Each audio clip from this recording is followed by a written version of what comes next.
Hello.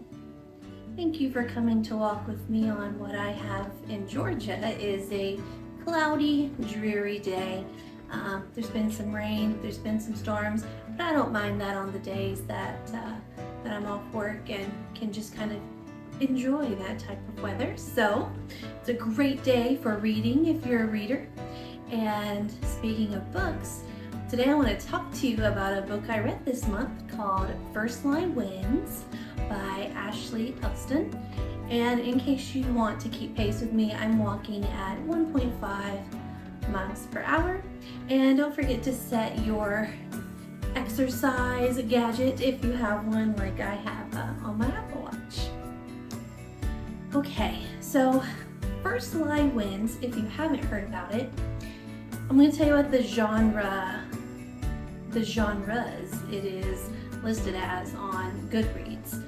Thriller, mystery, suspense, crime, and contemporary.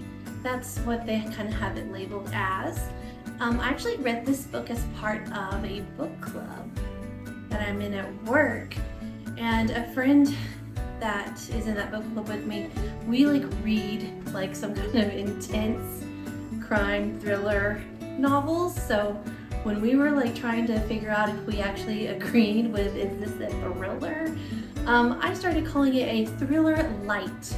Like someone maybe who doesn't really like to read about scary things but want a book with twists and turns and some suspense. I would say this is a good book for that person. If you're looking for things that make you afraid to go outside to your car at night, this isn't it. So I guess it just depends on kind of the level of thriller. But that being said, I would probably just still consider it a suspense, crime, thriller, light story. And I do want to go ahead and say I'm planning to give a synopsis of the book and go over some, not all of the characters, give you the setting. There's going to be at least one major spoiler, but I don't want to give too much away in case you do want to go read it. And then at the very end, I'll just kind of give my review of the book. But I'll start with the characters. The main characters in this story are Evelyn, and she's often referred to as Evie, Ryan, who is her love interest, Mr. Smith, who is her boss, Devin, who is, I'll probably refer to him as her tech guy. He's part of when I say a team, it's really her, him, and possibly one other person that you might learn about later, but she hired him. So Mr. Smith, her boss, did not hire Devin, but Evie did.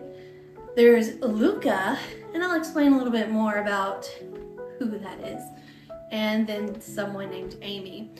There's also Rachel, who is Ryan, her love interest's childhood friend, and she's also a lawyer, so she'll come into play later as well.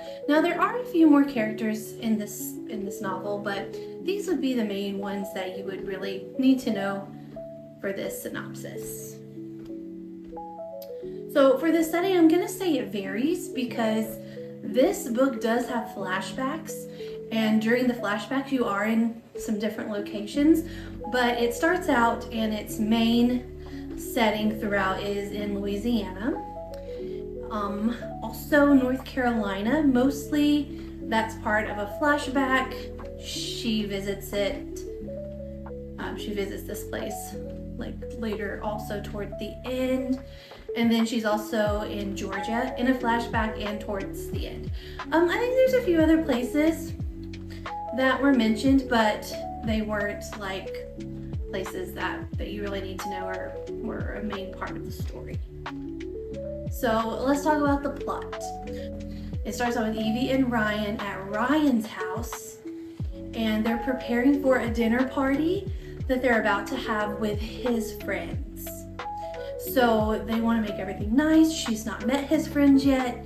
They've actually only been, Evie and Ryan have only been dating, I think in the beginning of the book, around like 2 months. So not a long time, but a good amount of time to start meeting friends, like if you're getting more serious. So they're having a dinner party and it kind of goes well and everything's great. And then pretty soon after, the girls from the dinner party were like, oh, hey, let's meet for lunch. And so when they do, another girl comes to the dinner party or another girl goes to the lunch. She wasn't able to go to the dinner party. And like Evie can kind of tell that this girl is suspicious of her, where the other girls were just like chatting and whatever, they didn't seem concerned.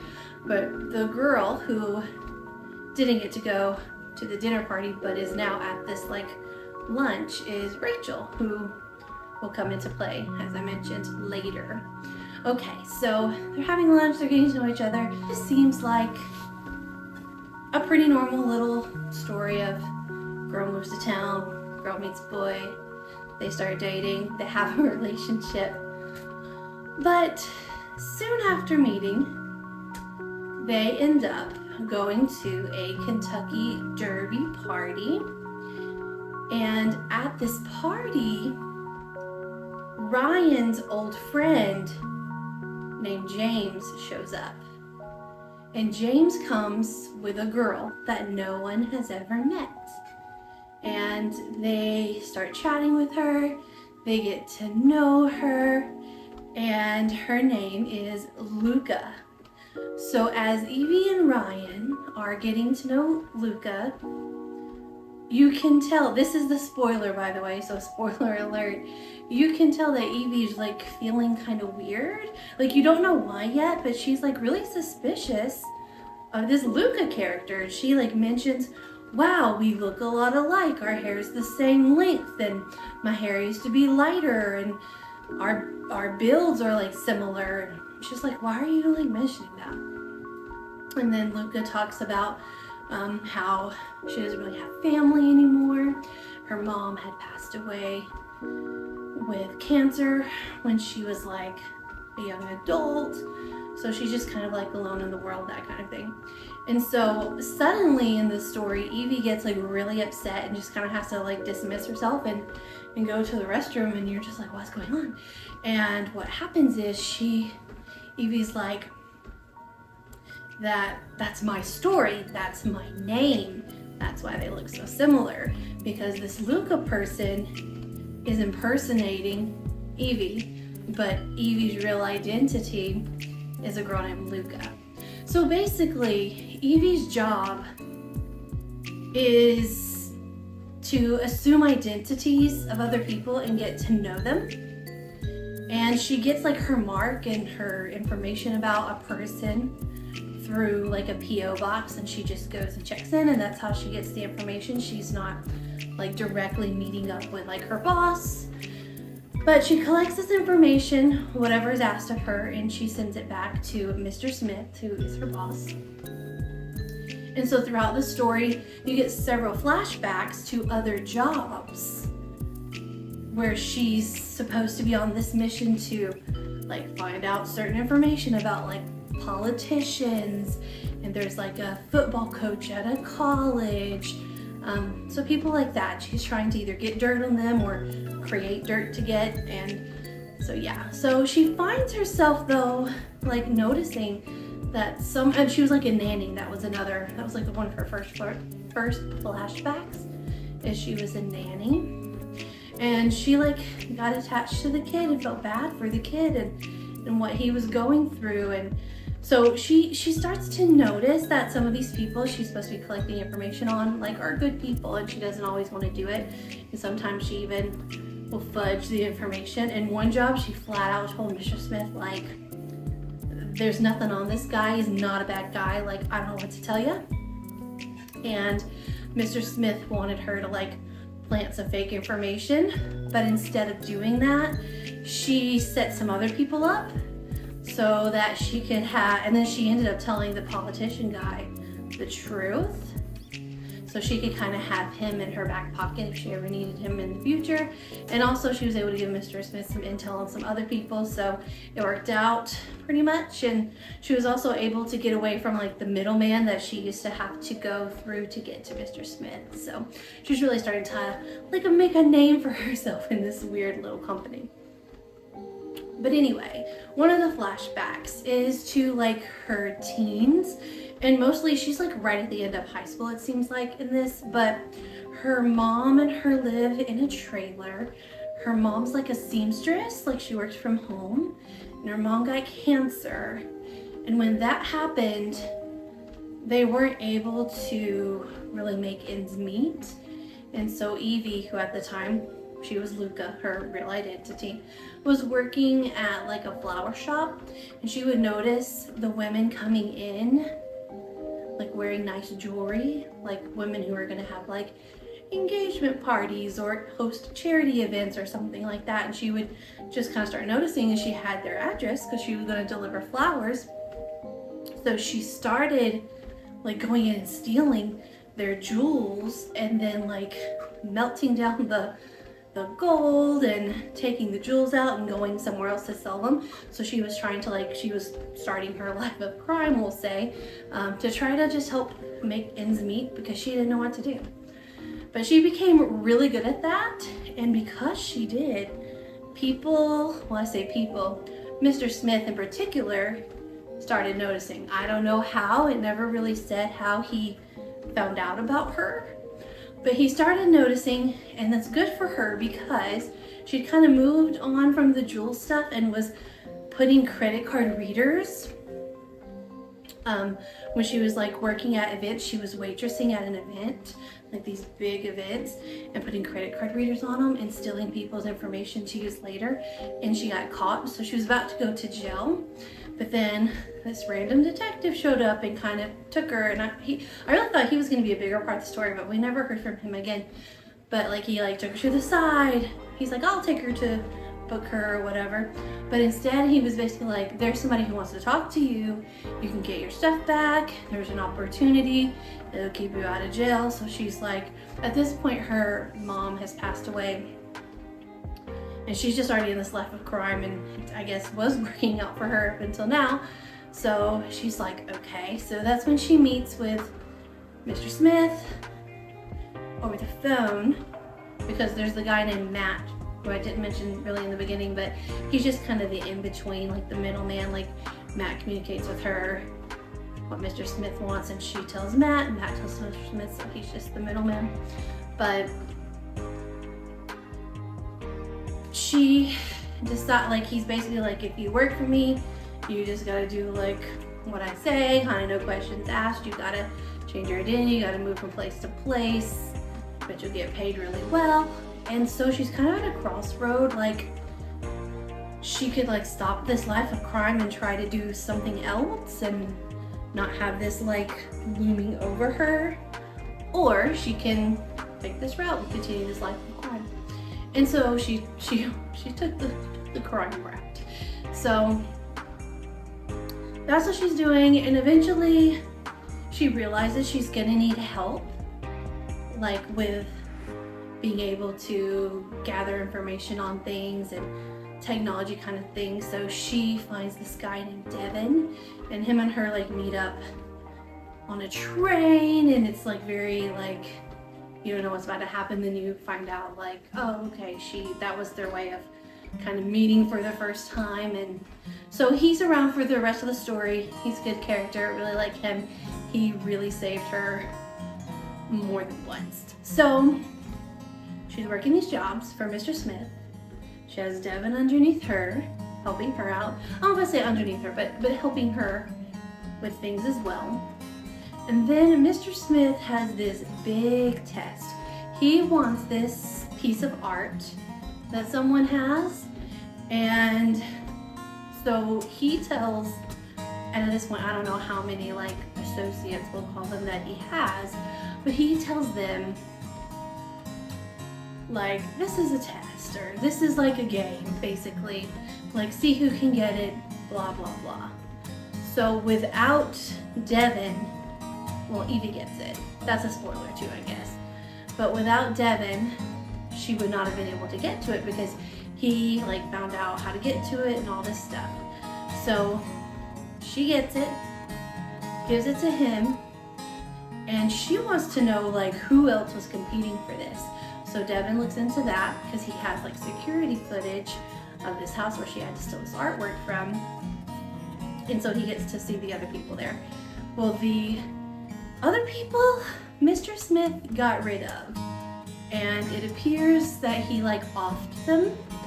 I don't know if it specifically said, but they weren't working there anymore. And there was only one person left, and that was Amy. So Amy is now like a colleague of hers, or will become one, because she knows that Amy was also working this job, but Amy still has her job and she's still alive, and that's because Amy was like a few steps behind her, and she like figured out the puzzle and found like where the art piece actually was, because it was like a kind of like a trick as well, like a trick test, like who's smart enough to figure it out. But at this point, Evie's starting to think like, ooh, you know, he's getting rid of people who aren't passing his test. This doesn't feel safe. I want out. And so she thought, maybe if I can get with one of the other people that works for him, maybe they know some stuff about it, because they don't know his real identity. When he like calls, when they like talk on the phone, it has like a voice changer, so it probably sounds like a robot. But she finds out about Amy. She goes to visit Amy. She's like, Amy, like she just explains who she was and everything. She's like, Amy, I want to like leave.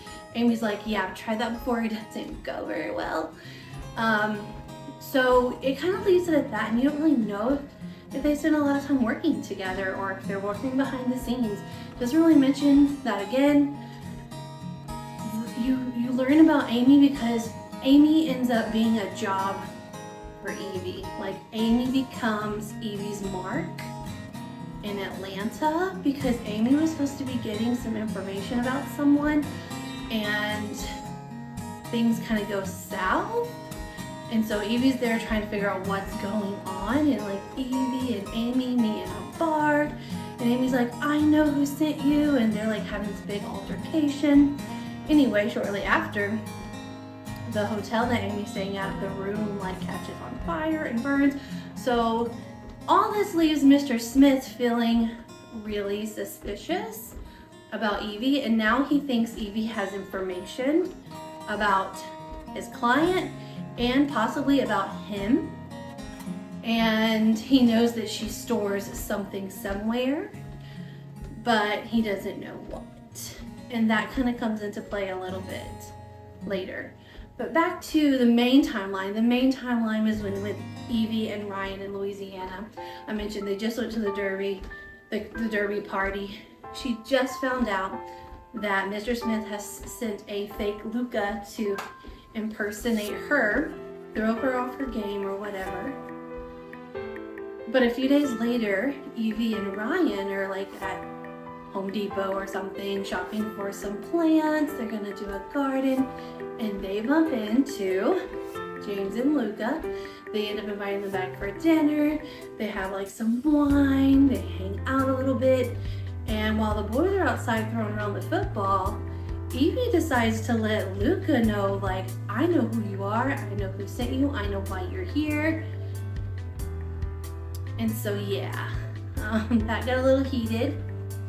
And then Luca and James leave, and I don't want to give a spoiler, but later on, like a day or two later, Evie and Ryan get questioned by the police because there's an accident. And remember, Evie's her like fake identity, and although she does have like a license and all this stuff you need for fake identity, like she still is holding on to the hope that she can use her old name one day if she ever gets to be free. But because of this like interaction with the police, she ends up getting arrested because they said they have a warrant for her for Atlanta about that route, about being like, she's like not necessarily a suspect, but a witness to that room catching on fire with Amy that happened in Atlanta. So this was actually a setup by Mr. Smith because he wants to get, well, number one, now Luca is like in the system as this Evie person, Evelyn, and she has to go to Atlanta. There's a warrant. And Mr. Smith wanted this to happen because he wants to get to her safety deposit box and find out what she has on the client or on him. So that's what they do. And at this point, she's like, well, I need a lawyer. And so she gets Rachel, who was Ryan's friend, involved. And so she starts learning stuff. Rachel starts learning stuff and she goes to help. And Ryan goes with her as well, even though Evie did not want Ryan to go. But he does go, and she ends up seeing this guy in the story. I also didn't mention him before too, but his name is George. And he's like the messenger. Like he like dressed up like as a UPS guy before to like deliver stuff to Evie about her jobs or to get stuff from her. Well, Ryan and Evie are at a hotel. And Evie goes to get like, I think she was gonna go across the street to get something from the pharmacy. And she sees Ryan and George out talking. And then later she goes through Ryan's stuff and sees like the papers, the like intel that she had gathered, because Ryan, I forgot to mention, Ryan was a job. He has like a job, but he also has like an illegal side job. And so she was there gathering intel on him. And in his bag, he had the intel, so she starts thinking maybe Ryan is Mr. Smith. I won't tell you if that's true or not. You'll have to wait and find out if you decide to read it. But really what ends up happening is her whole goal is to find out who Mr. Smith is, and Devin is trying to help her because she just wants to be free from everything, and she cannot be free if she can't have leverage against Mr. Smith, and she needs to know his identity. So that's kind of what happens there. But it gets, like, to me, I'll go into my review. This was a 5-star read for me. It's not something exactly like I normally would go for, but I really liked it. And I would still call it like a suspense or thriller light, so it's still kind of in my preferred genre. But I felt like the author did a good job of building Evie's character, because even though she was like a seedy character, like she was involved in crime, you got to know her, and she cared about people, and she didn't want to hurt people who were just good people. And so you just couldn't help to kind of root for her and hope that everything worked out, even though it was like, obviously she was doing things she shouldn't be doing. But the flashbacks were great to help get to know her, like, and kind of how she developed in this career of crime, and also how she developed like as a person throughout, and how she became like good at what she was doing. But the good part about the flashbacks was that she had several names, right? Because she had assumed a new identity or where she went, but it would always give you like her name and the location, and I think even like at least a year. I don't know if it gave like a full date, but at least a year, so you kind of knew where you were in the timeline, and it made it easy to follow. And really, I find a lot of crime books, maybe it's because I've read too many, but I normally am like, I already can see where this is going, I already know what's happening. But that didn't actually happen to me in this book. There were at least 4 twists in this book that I did not expect, and like some big ones. So that was great, because I normally know what's gonna happen. I'm like, nah, I know what's gonna happen. And I really like how it ended. They kind of set it up, or I say they, the author, she set it up to not really leave you in a place of knowing how it was going to end. The last few chapters, I'm like, I can see this happening, I can see this happening, I can see this happening. Of course, there was a direction I wanted it to happen, but in the end, I really liked that I was kind of like, well, how's it going to end? Because I feel like you always kind of just know, and it was a surprise, but it was a good surprise. I really liked how it ended. But if you're looking into reading First Lay Wins, highly recommend it. Check it out. It was a pretty quick read. And thanks for walking with me today.